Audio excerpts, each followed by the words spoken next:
আগামী জাতীয় সংসদ নির্বাচন নিয়ে জনমনে যে উত্তাপ তৈরি হয়েছে, প্রথম আলোর উদ্যোগে করা একটি জাতীয় জরিপে তারই প্রতিফলন দেখা গেছে। বেসরকারি গবেষণা প্রতিষ্ঠান কিমেকারোস কনসাল্টিং লিমিটেড পরিচালিত এই জরিপে উঠে এসেছে, সুষ্ঠু নির্বাচন হলে সবচেয়ে বেশি আসনে জয়ী হতে পারে বিএনপি। জরিপে অংশ নেওয়া ৬৬% মানুষ এমন মত দিয়েছেন। মানুষের পছন্দের তালিকায় দ্বিতীয় অবস্থানে রয়েছে জামায়াতে ইসলামী, যার পক্ষে মত দিয়েছেন প্রায় ২৬% উত্তরদাতা।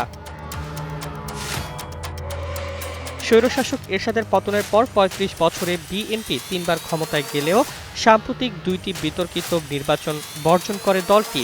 এর আগে রাতের ভোট নামে পরিচিত নির্বাচনে মাত্র ৭ আসনে জয় পেয়েছিল তারা। তা সত্ত্বেও আসন্ন নির্বাচনে বিএনপি সবচেয়ে বড় দল হিসেবে আবির্ভূত হবে বলে মনে করছেন বিভিন্ন বয়স ও শ্রেণীর উত্তরদাতারা। নতুন এবং ফিরে আসা গ্রাহকদের জন্য নগদে চলছে ক্যাশব্যাক সহ প্রতিদিন হাজারো উপহার জেতার সুযোগ। হবে আশা আর ফেরা, সারপ্রাইজ সেরা।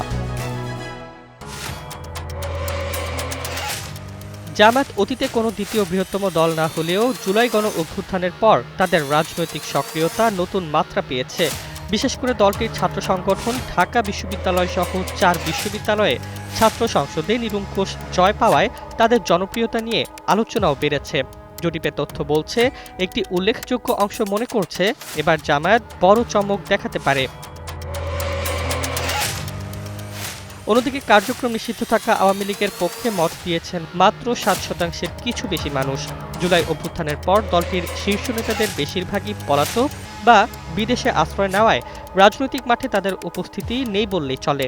এনসিপির পক্ষে মত এসেছে ০.৮% এবং ইসলামী আন্দোলনের পক্ষে ০.১% মানুষের। জরিপে আরও এক গুরুত্বপূর্ণ প্রশ্ন ছিল, কোন দল জয়ী হলে দেশের জন্য সবচেয়ে ভালো হবে।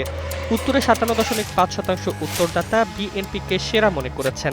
৩২.৫% বলেছেন জামায়াত জিতলে দেশের উন্নতি হবে। আওয়ামী লীগের পক্ষে মত মাত্র ৮.৫%।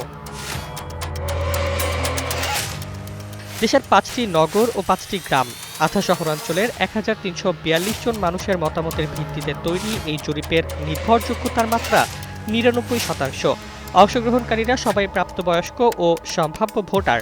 এই জরিপ স্পষ্ট করেছে, আগামী নির্বাচনে ভোট যুদ্ধ কতটা রাজনৈতিক, তার চেয়ে বেশি অনিশ্চয়তা ও জনমতের টানাপোড়েনের লড়াই।